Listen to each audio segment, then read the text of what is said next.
16 नवंबर को जिला सूचना इकाई को सूचना प्राप्त हुई कि एक ट्रैक्टर में भारी मात्रा में गांजा औरंगाबाद के रास्ते डिहरी लाया जा रहा है। प्राप्त सूचना के आलोक में एएसपी डिहरी के नेतृत्व में एक टीम बनाई गई, जिस टीम के द्वारा वाहन चेकिंग किया गया।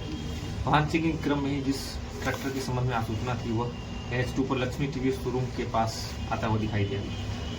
जब उस ट्रैक्टर को रोककर जांच की गई तो उस ट्रैक्टर में 127 केजी गांजा बरामद हुआ और इस क्रम में एक व्यक्ति महेंद्र, पिता का नाम सादी मुसर, जो मोहम्मदपुर थाना बड्डी जिला रोहतास के रहने वाले, उसकी गिरफ्तारी हुई और ट्रैक्टर और 127 केजी गांजा बरामद किया गया है। ये गांजा जहां पहुंचाया जाना था उस संबंध में पुलिस को सूचना प्राप्त है, उसकी भी जांच की गई है और उसकी गिरफ्तारी के लिए भी छापेमारी जारी है और शीघ्र ही जो व्यक्ति को ये गांजा रिसीव करना था उसकी गिरफ्तारी की जाएगी और कहाँ से लाया जा रहा था इस संबंध में पुलिस के पास सूचना है। इन सभी चीज़ों का हम लोग फॉरवर्ड बैक पर लिंकेज तलाश रहे हैं, इस संबंध में कार्रवाई की जाएगी। आप सबको ज्ञात हो कि एक दिन पहले ही चिनाई थाना क्षेत्र में भी 150 केजी गांजा बरामद किया गया।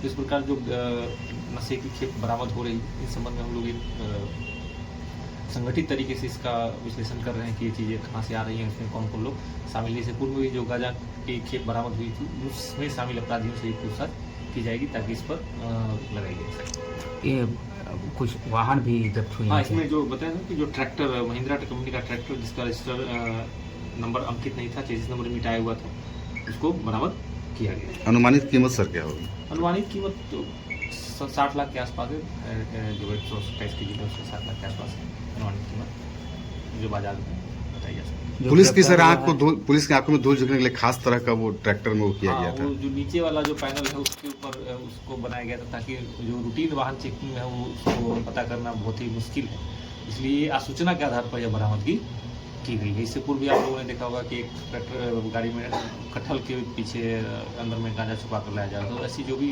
बरामदगी होती है वो आसूचना के आधार पर ही की जाती है। पहले से भी इसके कोई मामला इस तरह का? इसका भी हम लोग जांच कर रहे हैं। मैंने बताया कि जो पहले जो कांड दर्ज हुए हैं या जो बरामदगी हुई उससे भी इसका लिंकेज तलाशा जा रहा है।